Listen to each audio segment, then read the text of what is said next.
ठीक है. So when they combine together, some amount of energy is basically released, and that energy is nothing but your proton gain enthalpy. So we can calculate the value of this proton gain enthalpy by using this Born-Haber cycle, right? So so this let's say for ammonium we are considering the formation of compound that is ammonium chloride, right? So when ammonia and 1 mole of ammonia and 1 mole of HCl are combining together, you get ammonium chloride, and the energy which is involved is what? Delta HF. Delta HF is enthalpy of formation. हमने last class में discuss किया था, ठीक है. So if we want to draw the Born-Haber cycle of this, how will we do it? For ammonia there will not be any sublimation energy. Why? Because it is already in the gaseous state, right? Gaseous state में already है. For HCl, the energy which is involved will be dissociation energy. So after dissociating, it will be H in the gaseous state, and this will be Cl again in the gaseous state. So for H, it will be ionization energy, which will give you H plus, right? And for chlorine के लिए, you will be have your electron gain enthalpy, right? Electron gain enthalpy. So it will be your Cl minus in the gaseous state. So ammonia will combine, H plus will combine, Cl minus will combine, and you will get your NH4 plus. After these two combination, NH4 plus in the gaseous state plus Cl minus in the gaseous state, and the energy involved अभी क्या बताया ऊपर? That will be proton gain enthalpy. So after combination of these two, you will get ammonium chloride, right? Ammonium or chloride will combine, and the energy involved will be lattice energy. So if you will be given all the values except P, then you can calculate the value of P. So your delta HF, how will you write your delta HF?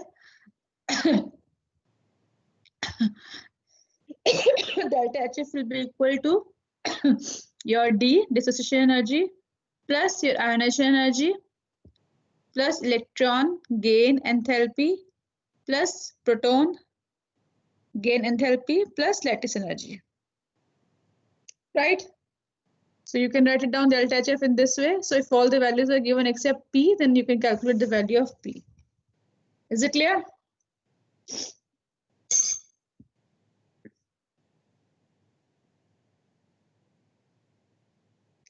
So just note it down, and I'm giving you the values. आप मुझे P की value calculate करके बताना.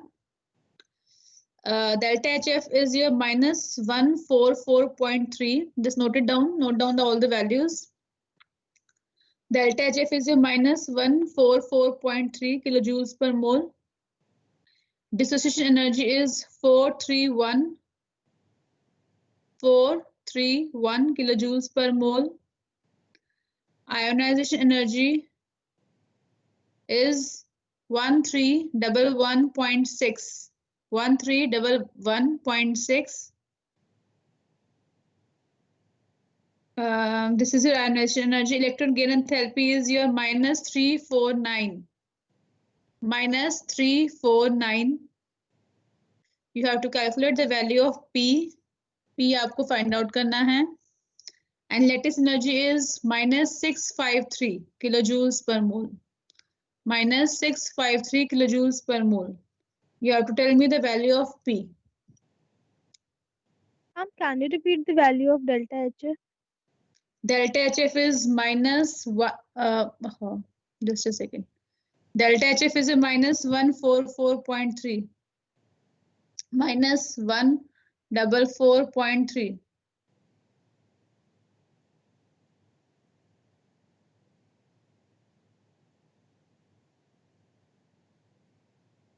Ma'am, is the answer minus 584.6? No.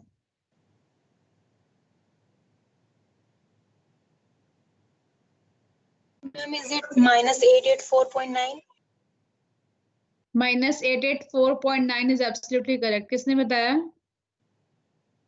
Ma'am, Sanjana. Sanjana, अभी मैंने आपका नाम लिया तब तो आप गायब थे. क्या हो गया? एकदम से आ गए. मैम ब्रेकफास्ट कर रही थी मैं. Very good. ब्रेकफास्ट करते करते एनर्जी आ गई है. मैम 884.9 ही आ रहा है। 884 point minus यही आ रहा है। 884.9 is correct answer. Yes ma'am minus sign. Others to, let others to calculate. Yeah, just wait. Yes, ma'am, it is coming out to be minus 884.9. Yeah, it's correct. Minus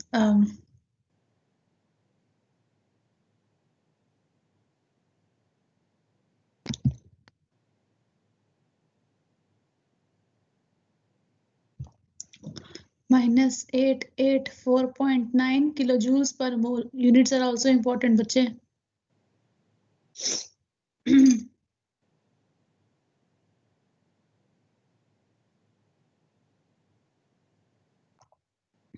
सबका निकल रहा है answer? Yes, ma'am. Yes, ma'am. Yes ma'am. Yes ma'am. किसी को कोई doubt, किसी को कोई problem? Okay, so till now everything is clear. Okay, so now next we move to the next example. So enthalpy of formation, and by looking at the delta H value and by looking at the value of U, lattice energy, you can tell whether your ionic compound will be stable or not. ठीक है? And if you know the value of enthalpy of formation and lattice energy, so that can tell you whether your compound will be stable or not, or it can tell you about the stability of your ionic compound. ठीक है? So whether one compound will exist or not, you can predict it based on these two values. ठीक है? For example, हमने देखा है कि NaCl की value जो है, that is having a negative value of the lattice energy, and that particular compound is stable. But if I ask you to calculate the value of NaCl2, or you can, if I ask you whether NaCl2 exists or not, so that also you can predict it based on the lattice energy and enthalpy of formation values. So these two terms are very important when we talk about the stability of an ionic compound. Okay. Now the example which I will discuss is the formation of NaCl2. Let's consider the reaction. We know that NaCl2 is not formed. Okay, but we can predict it based on the values. So that those values I'm going to tell you. Let us consider a reaction that is NaCl is combining with half of this chlorine, and you will get NaCl2 solid. ठीक है? हमने NaCl के example we have already discussed. Now we are considering formation of NaCl2. So we have to consider the reaction. Reaction will be given to you in exam. कैसे बन रहा है? Whether Na और twice of Cl करके बना रहे हैं या फिर NaCl plus half of Cl2 करके बना रहे हैं, तो the reaction will be given to you. Reaction की आपको problem नहीं होनी चाहिए. So when these two are combining, you will get NaCl2. So let's make the Born-Haber cycle for the formation of NaCl2. So NaCl, first the lattice energy involved will be your Na plus, सबसे पहले हमने इसको break किया है Na plus and Cl minus के अंदर. Both will be in the gaseous state because you know lattice energy में जो constants break होते हैं, they will be after breaking they will be into their gaseous state, right? And the half of this Cl2 will dissociate. So half of the dissociation energy will be involved. That will be Cl gas, right? And then you will have electron gain enthalpy energy involved. That will be Cl minus gas. This chlorine का तो chloride ion का तो हमारा हो गया है. In this case, you have your ये आपकी first ionization energy इसमें calculate हो गई. Now you have to consider second ionization energy. So second ionization energy के लिए you will have Na2 plus in the gaseous state and chloride ion again in the gaseous state. So this one and this one, they will combine together, and the energy which is involved here will be your lattice energy. U2 is a lattice energy here.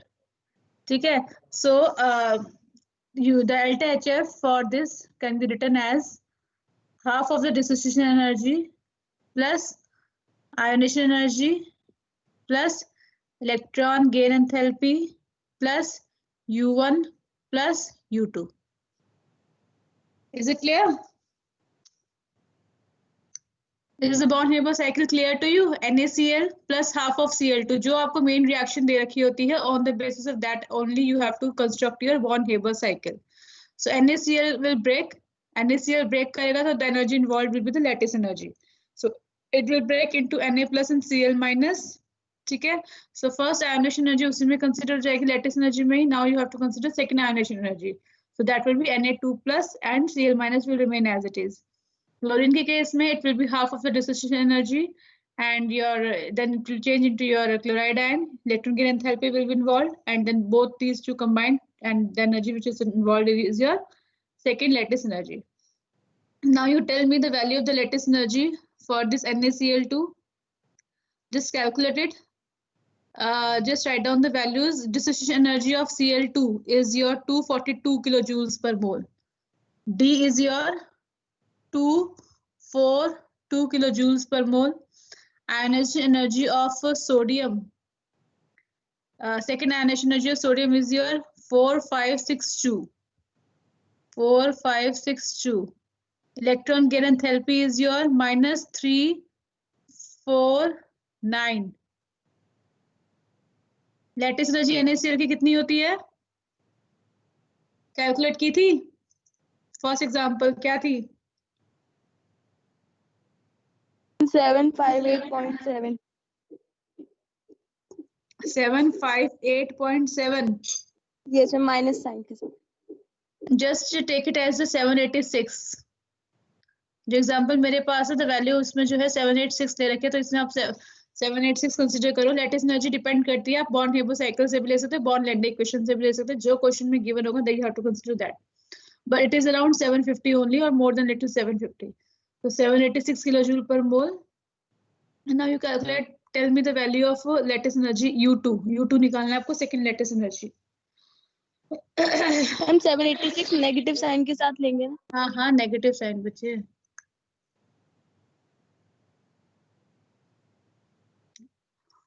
Okay, just before calculating the value of this lattice energy, आप लोगों को मैंने capacity की equation बताई थी. Capacity की equation बताई थी? Yes, ma'am. तो Yes, आपको कैपेसिटी की इक्वेशन के लिए आपको क्या क्या, अगर मैं बोलूँ कि आपको लेटिस एनर्जी कैलकुलेट करनी है बाय यूजिंग कैपेसिटी की इक्वेशन, तो उसके लिए आपको क्या क्या टर्म्स चाहिए? Ma'am charge and radius. Charge चाहिए आपको. NaCl2 मैंने बोल दिया, चार्ज आपको पता है.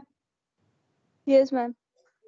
आपको सिर्फ रेडियाई की जरूरत है, Yes, ma'am. है ना? तो रेडियाई लिखो. Na2 प्लस की रेडियाई इज 0.86. ये Na2 प्लस की रेडियाई है. और क्लोराइड की क्लोराइड की जो आपकी रेडियाई है that is your 1.67. Your job is to tell me the value of U2 by using lattice energy. By using capacity की equation. आपको lattice energy मुझे बताना है by using capacity की equation. Na plus आपको बता दिया, Na2 plus का 0.86 है और क्लोराइड की रेडियाई 1.67 है.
न्यू की वैल्यू क्या लोगे कैपेसिटी के इक्वेशन में?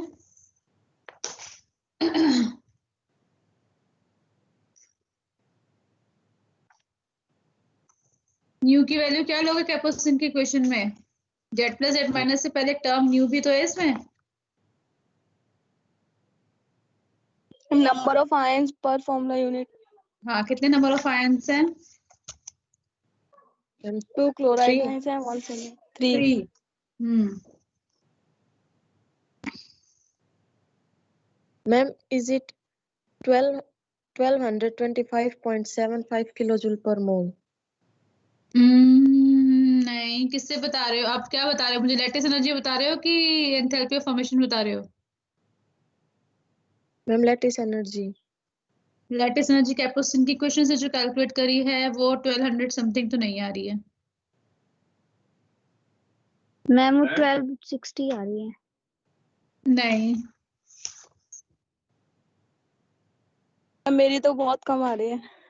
हाँ हाँ बताओ कितनी आ रही है, कितनी कम आ रही है? 32.9368। नहीं, गलत कैलकुलेट कर रहे हो। सबकी अलग अलग कैसे आ सकती है भाई? इक्वेशन तो मैंने एक ही दी है। क्या लिख रहे हो? -1202। नेक्स्ट स्लाइड, अगर ये आपने लिख लिया तो नेक्स्ट स्लाइड पे मैं दिखाऊं आपको कैलकुलेट कैसे कर रहे हो, मुझे समझ में नहीं आ रहा। Lattice energy will be equal to -1202, यही नंबर बताया था, इनटू कितने Yes. चार्जेस हैं? 3 इंटू Z प्लस और Z माइनस पे आएगा 2 × 1, ठीक है, डिवाइडेड बाय कितना आएगा? R0 है, R0 मतलब R plus plus R minus यानी 0.86 प्लस 1.67 है ना, ये आपका R0 हो गया। 329.92 आ रही है। नहीं, कैसे कैलकुलेट करो? प्लस माइनस से तो करना है। 2462 आ रही है मैम। 2462 के आगे एक और डिजिट है बच्चे। 0.057। मेरे पास जो नंबर है वो 2462, हाँ 2462 करेक्ट आंसर है। किसने किया? चंदन ने। Yes ma'am. गुड चंदन। ये है आपका, ये दोनों एक साथ है R0, इसमें यही तो है -0.345 डिवाइडेड बाय 0.86 प्लस 1.67। आंसर कितना आ रहा है? -2462 किलो जूल्स पर मोल। यूनिट्स भी बेटा इक्वली इंपॉर्टेंट है। तो अगर आपको क्वेश्चन में लैटिस एनर्जी ना भी दी जाए और आपको रेडियाई दे दी जाए, then also you can calculate lattice energy. अगर वो नहीं मेंशन करते that you have to use Kapustinskii की इक्वेशन, तो आपको अपने आप से पता होना चाहिए, if radii is given it means आपको कैलकुलेट करना है बेस्ड ऑन द कैपुचिन की equation. Anyways, now you know the values of all these terms and you have to tell me the value of delta HF। एक बार ये charge का बता दो इसमें। कौन से चार्ज का? ये Z प्लस और Z माइनस आयंस के। Z plus Z minus cation पे आपका 2 चार्ज है, नाइन पे आपका 1 चार्ज है। और मैम ये 3 कहाँ से आया? नंबर ऑफ फॉर्मूला यूनिट्स कितनी है? 2 सोडियम है और एक का आपका क्लोराइड है, तो इसलिए 3 आपके आएंगे। Okay ma'am. आपको अब सारी values, now everything is given to you, you have to tell me the value of delta HF। हाँ, एंथैल्पी ऑफ फॉर्मेशन 1086 बताओ। Kilojoule mole inverse. कितना कितना दोबारा बोलो? माइनस माइनस प्लस आ रहा है तो मैम मेरा तो। हाँ, तो क्या नंबर बोल रहे हो? मुझे समझ में नहीं आया, दोबारा बोलो। 1086 किलोजूल मोल इनवर्स। नहीं नहीं नहीं नहीं नहीं,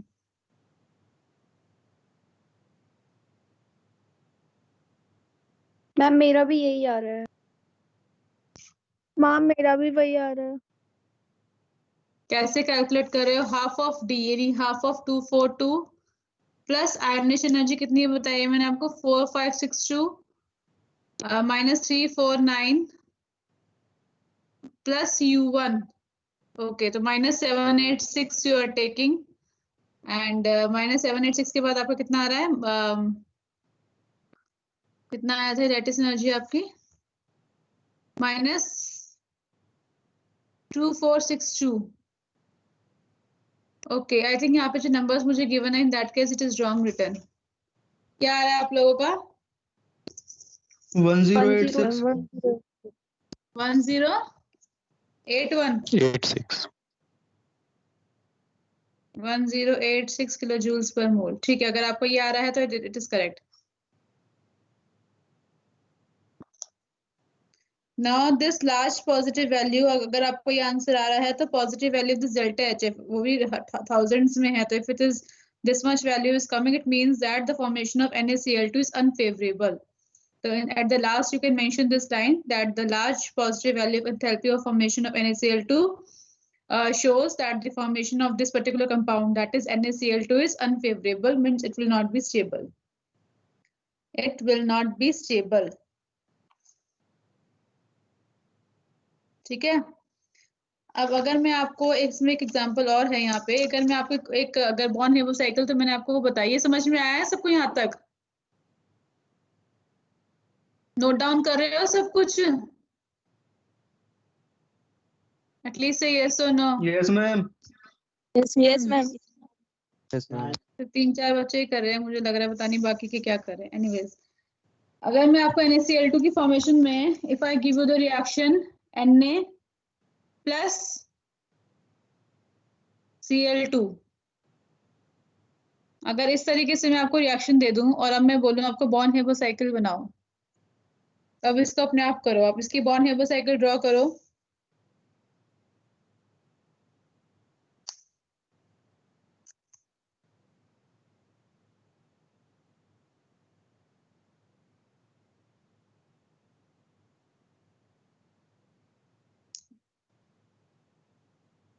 Just draw the bond हेबो साइकिल of this, और मैं आपको नंबर्स बता रही हूँ. You have to tell me delta HF.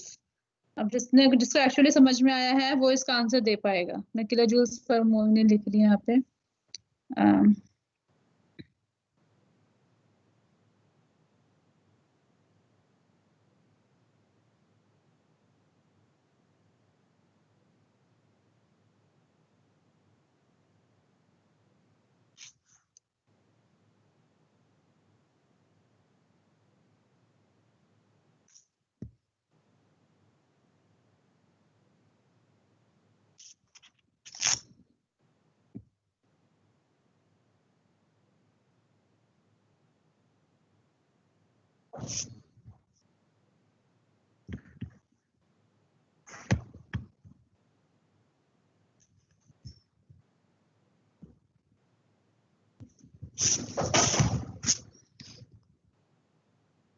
Let's see who tells me the answer fast.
Ma'am 2241 है. 2241 काफी नियर है. 2248 किलो जूल्स पर मोल है मेरे पास. Answer I think correct.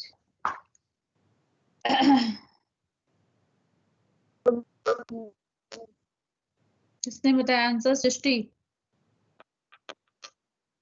No ma'am, Shweta ने बताया। श्वेता. मैम श्वेता. 2241 ही आ रहा है. हाँ ठीक मैम है. 2241 ही आ रहा है मेरा भी. हाँ ठीक है, अगर आपका 2241 आ रहा है then it is absolutely correct. मेरे पास 48 है, बट ठीक है 41 भी ठीक है, 48 ज्यादा डिफरेंस नहीं है। So you can say that large positive value delta HF भी आपको बताता है that this is not possible, NaCl2 formation is not feasible. And one more thing you can see that there is a large you can say high value of ionization energy. कितनी value 4562, बहुत ज्यादा value है। That much energy is required to convert sodium into sodium ion, I mean Na+ into Na2+. So that value also tells you that formation of this NaCl2 is not feasible. ठीक है? So I think you will be able to do the questions. अगर bond हेबो cycle पे questions आते हैं तो आप कर सकते हो। ठीक है, एक होमवर्क के लिए क्वेश्चन लिख लो, बट होमवर्क के लिए भी कैसे लिखोगे, मुझे आपको सारी वैल्यूज बतानी पड़ेगी, पोटेशियम क्लोराइड के लिए भी और MgF2 के लिए भी। एनीवेज सिंपल आप कर सकते हो आराम से। चलो पोटेशियम क्लोराइड का तो सिंपल है, कर लोगे NaCl की तरह। मैग्नीशियम फ्लोराइड का फटाफट से लिखो, आपको लेटेस्ट एनर्जी कैलकुलेट करनी है फॉर MgF2। ठीक है, हीट ऑफ सब्लिमेशन लिख लो, फटाफट से लिखो। Heat of sublimation is 146.6 kilo joules per mole, 146.6। Dissociation energy of fluorine is 158.8. Ionization energy of magnesium is 2186.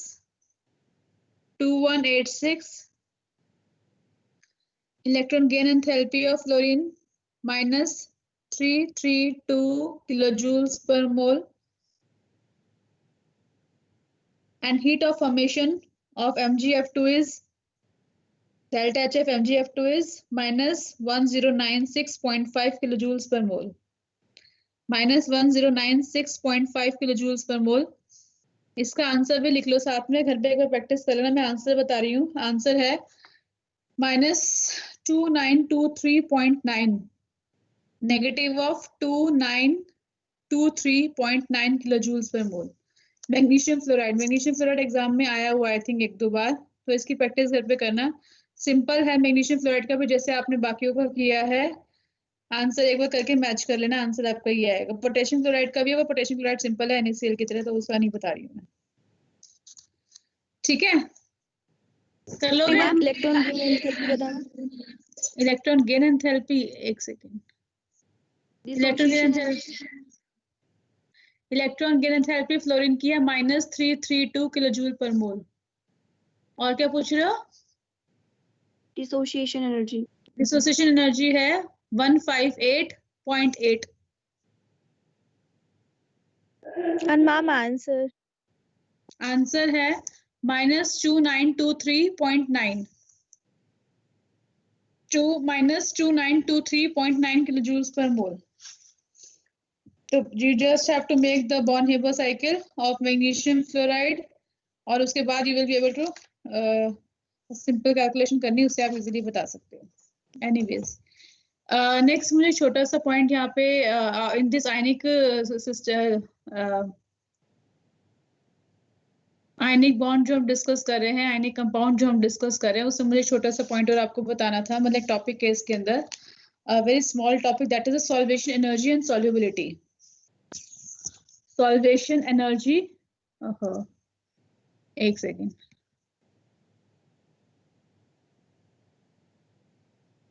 चलो रेड की जगह दूसरा इंक यूज करते हैं। या सॉल्वेशन एनर्जी एंड सॉल्युबिलिटी। ठीक है, तो इसके अंदर हमारे पास क्या है कि basically in this when an ionic compound is dissolved in water or in like let's say, चलो वाटर की बात नहीं करते, पहले बात करते किसी पोलर सॉल्वेंट की बात करते हैं। वाटर भी हो सकता है आपका, HF भी हो सकता है, जो भी है, अमोनिया हो सकता है। तो what I am telling you is that when ionic compound is dissolved in any polar solvent, then the molecules of that polar solvent interact with the ions of the ionic compound. जैसे हमने जैसे मान लो कोई आपका compound है, let's say आपका MX है, ठीक है, MX हमारे पास है, तो that will be one will be cation, let's say इसके ऊपर चार्ज N+ है, अदर अनायन के ऊपर चार्ज जो है वो आपका नेगेटिव का चार्ज है। So when it is added in the polar solvent, then it get interacted with the molecules of the polar solvent. So when they interact, जैसे Mn plus है, जब interaction करेगा, अगर हम water की बात कर रहे हैं, तो water molecules arrange themselves in this way. ठीक है, जो नेगेटिव साइड होगा किसका, ऑक्सीजन का, it will be surrounded by this positive side of this metal ion. ठीक है, and this leads to formation of a hydration shell बन जाएगा, जिसे हम बोलते हैं प्राइमरी हाइड्रेशन शेल. ठीक है, we call it as a, this is a primary hydration shell. ठीक है, बहुत सिंपल कंसेप्ट है ये. उसके बाद क्या होता है, these molecules get further hydrated. ऐसा नहीं कि सिर्फ एक प्राइमरी हाइड्रेशन शेल मिल गया आपको कंपाउंड डिसॉल्व हो गया, ऐसा नहीं है. Then there are other water molecules are also present. They will also arrange themselves in this way, like O, H, H. इस तरीके से अपने आप को अरेंज कर लेंगे.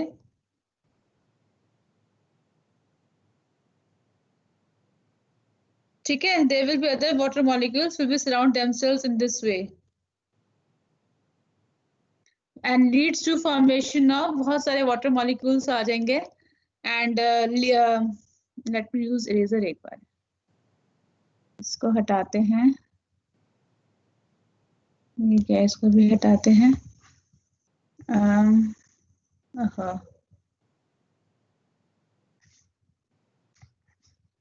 ठीक है, and that leads to formation of a secondary hydration shell. Secondary hydration shell.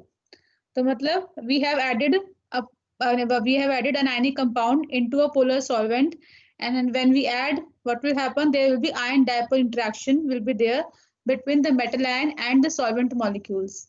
यहाँ पे हम बात कर रहे हैं वाटर की, तो इसलिए मैंने वाटर शो किया, बट वो सॉल्वेंट पोलर मॉलिक्यूल कोई भी हो सकता है, पोलर सॉल्वेंट कोई भी हो सकता है. ठीक है, तो that leads to formation of primary hydration shell and secondary hydration shell. यहाँ मैंने आपको बताया है only for the metal ion. ठीक है, सिमिलरली जो आपका X माइनस होगा, एन आयनिक पार्ट होगा, that will also be surrounded. तो इसमें क्या होगा, इस तरीके से H प्लस आप इस तरह से आपस में अरेंज हो जाएंगे, HOH. राइट, यहाँ पर भी H इस तरीके से आएगा, देन OH. तो this is a primary hydration shell, क्योंकि positive part will be towards this negative side and जो आपका नेगेटिव पार्ट होगा will be little away. So this is a primary hydration shell. Similarly, you can have secondary hydration shell as well. So it will be arranged like this. Right? यहाँ पे O है, तो इसके इस तरफ आ जाएगा O और H. Right? और similarly यहाँ पर भी आप दिखा सकते हो. तो this is a secondary hydration shell. This is primary hydration shell. This is secondary hydration shell. So what I am telling you is that there is a ion dipole interaction will be there between the positive part of the cation and the water molecules and negative part of the anion and water molecules. And that the energy which is released is called as a solvation energy. Right? The energy which is involved, you can say, or the amount of the energy which is released is nothing but your solvation energy. तो अगर आप water की बात कर रहे हो, in that case you can call it as a hydration energy. ठीक है, वाटर के केस में we can call it as a hydration energy, otherwise you can call it as a solvation energy. तो दोनों का टर्म का मतलब same है, बस आप जब वाटर की बात करोगे तो आप उसमें हाइड्रेशन एनर्जी की बात करोगे. Is it clear? तो ये सिंपल फिनोमिनन है. आई थिंक आप लोगों ने, जैसे हम बच्चे 11th-12th में पढ़ा भी होगा, why NaCl get dissolved in water. So you can simply tell that when NaCl is added into the water, the sodium ion will be surrounded by the water molecules, like ionic compound breaks, and the positive part will be surrounded by the water molecule, the negative part will also be surrounded by the water molecule, and there will be ion dipole interaction will be there, and therefore your NaCl is soluble in water, and the amount of the energy which is released is nothing but your hydration energy. So hydration energy jo hai, always remember that it increases with increase in charge and decrease in size. Hydration energy depends upon two factors. First is your size, other one is your charge. So more should be this, less should be the size and more should be the charge. If this is the case, in that case, your hydration energy will be more.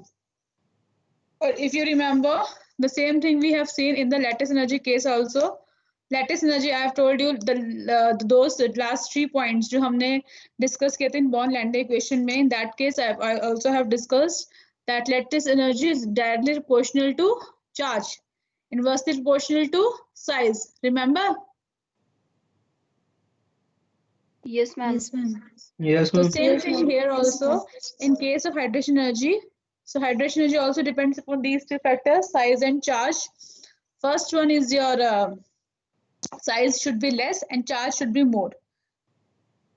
Is it clear? यहाँ तक समझ में आया? अगर यहाँ तक समझ में आया तो I will tell you the next point now.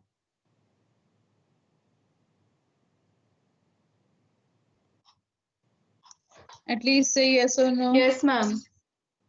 Yes, ma'am. ठीक है, तो ये सिंपल सी बात है. Now you know what is hydration energy, what is solvation energy, and on which factors it depends. Now next point here is that always remember, this point is always help you. If any compound is soluble, ionic compound के लिए कह रही हूँ. If any ionic compound is soluble or not, that depends upon two factors: your hydration energy and solvation energy. Sorry, hydration solvation दोनों same है. Hydration energy and lattice energy.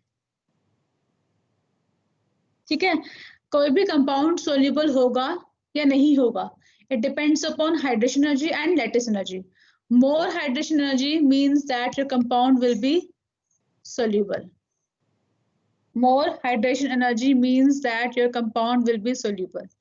And less value of hydration energy and more lattice energy means that compound will not dissolve, it will be insoluble.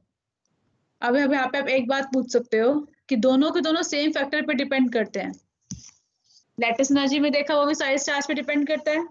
Hydration energy में देखा size charge पे depend करता है. तो दोनों ही जब अगर सेम फैक्टर पे डिपेंड करते हैं तो हाउ वी कैन से कि which one is more which one is less. समझ में आ रहा है?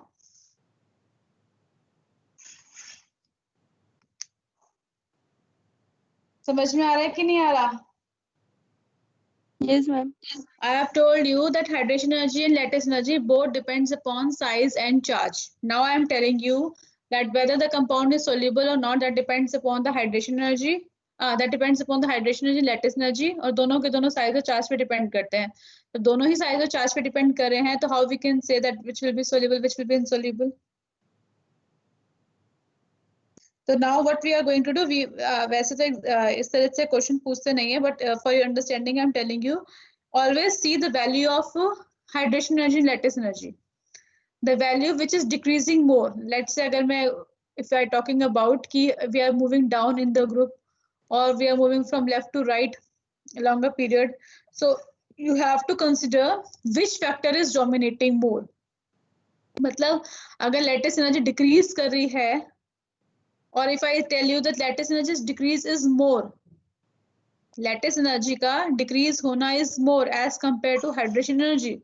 So lattice energy कम हो रही है, hydration energy बढ़ रही है. Let's say किसी भी group के लिए, तो उस केस में you can say that your compound will be soluble because that particular group has a more value of hydration energy and less value of the lattice energy.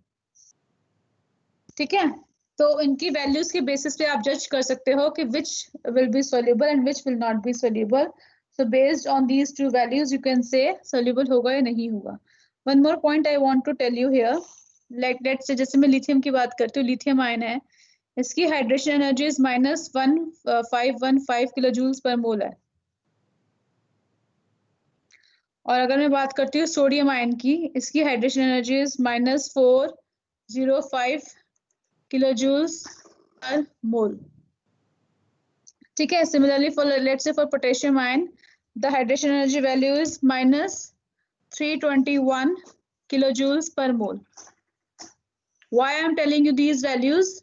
The less is the size, more will be the hydration.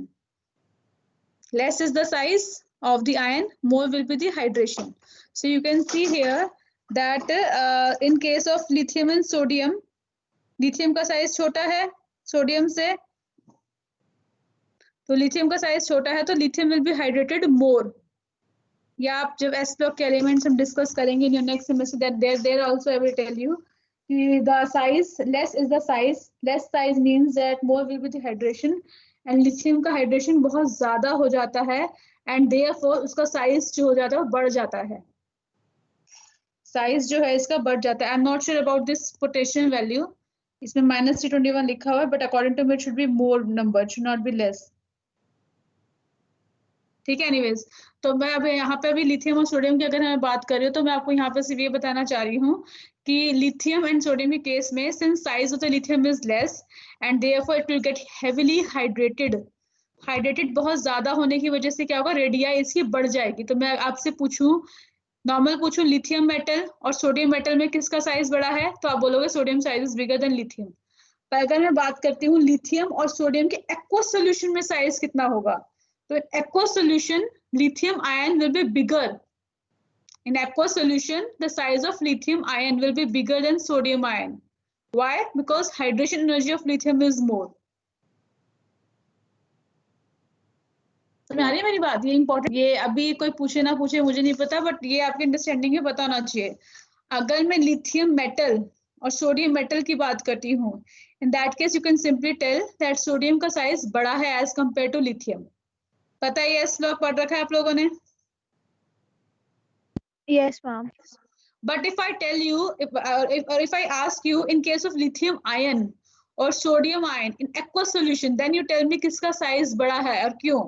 Then you will say size of lithium ion is more as compared to size of sodium ion. Why? Because the hydration energy of lithium ion is more as compared to sodium ion, and more hydration energy means it will be heavily hydrated. Lithium heavily hydrated होगा, इसलिए इसका size क्या हो जाएगा, बड़ा हो जाएगा. Less size means more hydration energy, बताया अभी मैंने आपको. तो लिथियम का साइज कम है तो it will B heavily hydrated.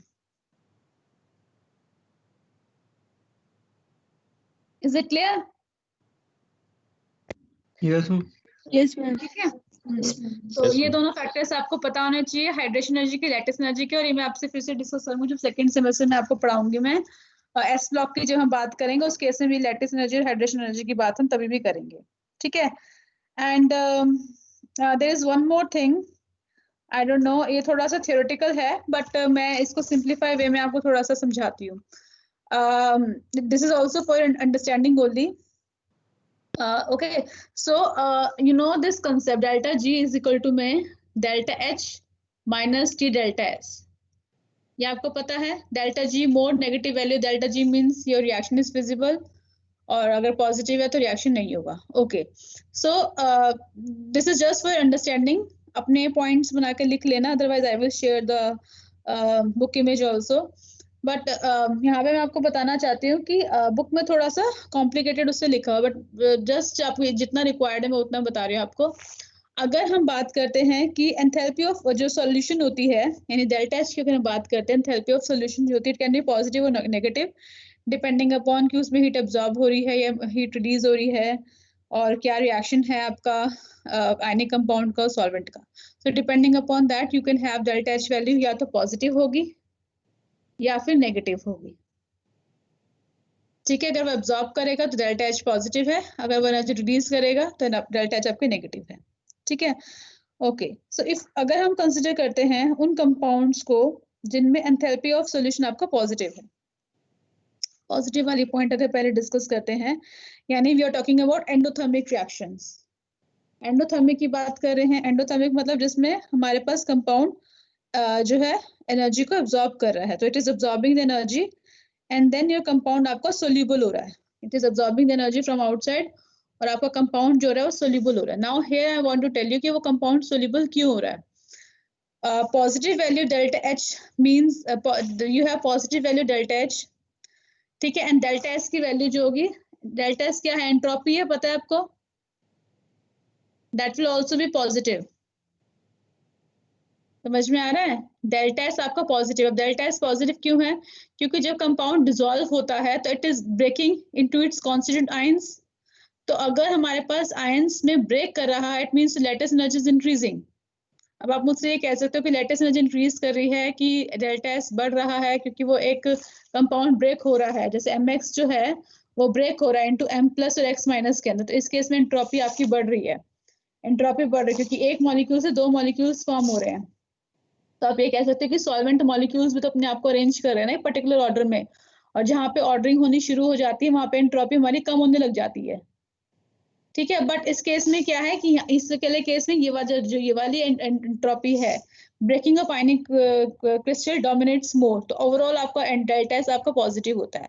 So overall delta S is your positive, delta H is also positive, so overall delta G आपका जो आता है वो नेगेटिव आता है, तो आपका कंपाउंड जो जाता है वो सोल्यूबल हो जाता है। Overall delta G is negative, so compound will be soluble. तो मैं आपको थोड़ी थर्मोडायनेमिक्स की यहाँ पे मैं बात कर रही हूँ। आई होप आपको थोड़ा बहुत अपनी अगर मेमोरी पीछे 11-12 की अगर आपको थोड़ा बहुत ध्यान आ रहा होगा तो you will be able to understand this thing. Is it clear? Thermodynamics सब कुछ भूल चुके हो? If you remember the basic points of the thermodynamics, then you will be able to understand what I am talking Yes, ma'am, about. clear है। सिर्फ चंदा को clear है? मैम क्लियर मैम है। याद मैम आ गया। Clear है। क्लियर है। So this is the simple small thing which I want to tell here is that मतलब based on thermodynamics थोड़ा सा मैं आपको बता रही हूँ, although it is not much needed और आपको I don't think books में मिलेगा अभी ये सब चीजें लिखा हुआ, but just for information मैं आपको बता रही हूँ। Same is the case with the negative। अच्छा यहाँ पे हमारे पास अगर जो हमारे पास एक्सोथर्मिक रिएक्शंस है, एक्सोथर्मिक में क्या हो रहा है? कंपाउंड्स, ऐसा नहीं कि एक्सोथर्मिक होगा तो कंपाउंड इनसोल्यूबल ही होगा, ऐसा नहीं है, एक्सोथर्मिक वाले भी सोल्यूबल हो सकते हैं। ठीक है, ऐसा नहीं है, क्योंकि कुछ कंपाउंड्स ऐसे होते हैं when they can absorb the energy from outside and get dissolve, और कुछ कंपाउंड्स ऐसे भी होते हैं जो कि when you dissolve it in water or in any polar solvent, then आपका बीकर में या जिसमें आप डिसॉल्व करें फिर टच इट वो ठंडे हो जाते हैं। कुछ एग्जांपल पता है आपको इस तरह के जो कूल डाउन हो जाते हैं when you dissolve it? Yes ma'am, salts.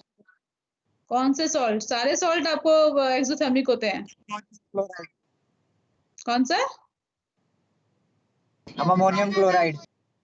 Very good. Ammonium chloride आपका ऐसा एक वो है salt, when you dissolve it in water the solution becomes cold, ठंडा हो जाता है।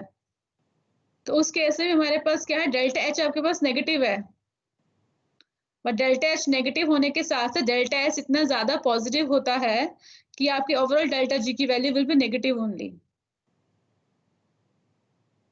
Is it clear? So whether the compound will be soluble or not, it depends upon main the value of the delta G.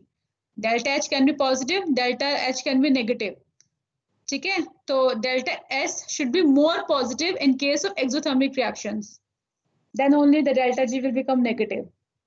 अगर delta S less positive हो जाएगा, in that case delta G अभी आपका फिर positive हो सकता है। I mean अगर less negative अगर delta S होगा तो। Is it clear? So delta H can be positive or negative. तो endothermic reactions भी हो सकती है, exothermic भी हो सकती है। Your salt can absorb the energy from the surroundings and it can even release the energy to the surroundings. So simple example ammonium chloride का जैसे आपने बताया, ammonium chloride soluble when it is dissolved in water, the solution will become cold. Is it clear? But then also the compound is soluble. Why? Because delta S is more negative. I mean positive. Overall delta G आपको क्या है? It will be negative. So more value of the delta G shows that your compound will be soluble. So this is just a small thermodynamics. And if you know the basic concept of that delta G will be positive or negative, based on that you can easily explain compound soluble होगा या नहीं होगा. तो ये एक thermodynamic का factor है. Otherwise you know कि hydration energy, lattice energy से भी you can simply tell. Is it clear? तो ये आपको सिर्फ थर्मोडायनेमिक्स से मैंने इसका एक कंसेप्ट बताया है आपको। अदरवाइज मोर इम्पोर्टेंट पॉइंट जो हमें यहाँ पे डिस्कस करना है that is lattice energy and hydration energy only. अगर ये समझ में आया तो भी ठीक है, नहीं आया तो भी मतलब ऐसा कुछ प्रॉब्लम नहीं है, बट दिस थर्मोडायनेमिक कंसेप्ट मैंने आपको यहाँ पे बताया है बस।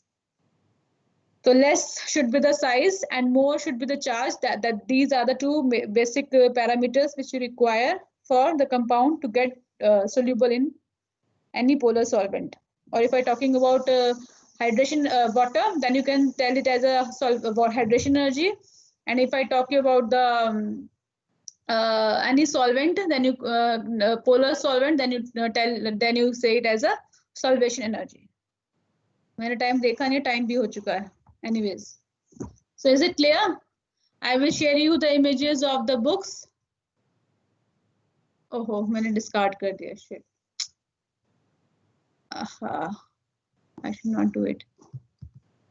ओहो एनीवे सब चला गया इसके अंदर.